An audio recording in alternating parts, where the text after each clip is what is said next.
there is no cup of coffee actually. And there is a hot coffee that I am drinking it. And I drag the coffee and clean the cup. And guys, just have a cup of coffee. بحسب المين اللي عطيناه توا. تصار الفنجان. interruption. الفنجان صار توا. عطيني معنى توا. الفنجان شو صار؟ He left the cup. And full ولا مش full؟ we couldn't know. We don't know. Full مش finished. Yeah, not finished. Yeah. He is dying to finish it. I'm dying to finish that cup. This is why. And then we have the other perfect. Perfect means that the action is done. Yeah, it's done completely. So in present past perfect, the cup of coffee has been finished. Yeah. You clean, you drank, and you clean that cup. And with the present perfect, I have the past participle. Actually, the how I know much more past participles verbs. Not by memorizing, by the way. Not memorizing. Memorizing is not the solution. But you try to practice more in English.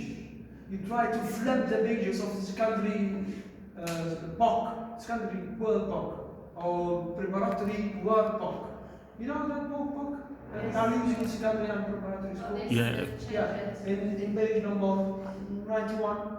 Yeah, you will flip the pages to number 91. You will find the irregular verbs, the common irregular verbs there. You will check them from here to there. So, what's the past participle of drink? I have drunk. Very good. A cup of coffee.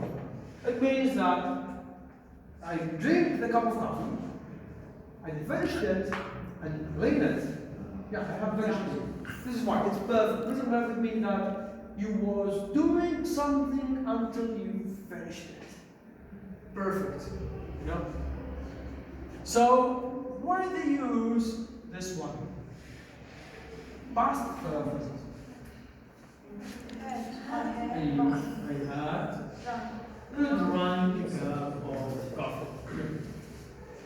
They use it actually in the middle of past events or past situations, in the middle, to mean or to scream out, to say for you, this is what happened first. This is the only reason they are used this past perfect. Yes. Yeah, it's like something, or a marker, say that this is what happened first. Okay, so actions that happen. 2 or 3 or 4. Maybe But 5. the past perfect is having. It's the first one. Maybe you will say the first thing or the last thing, but this is the first one. The first one. In the context. This is why they use the present verb. This is the meaning of grammar, actually. The meaning of grammar through tenses. The meaning of grammar through tenses. من خلال tenses.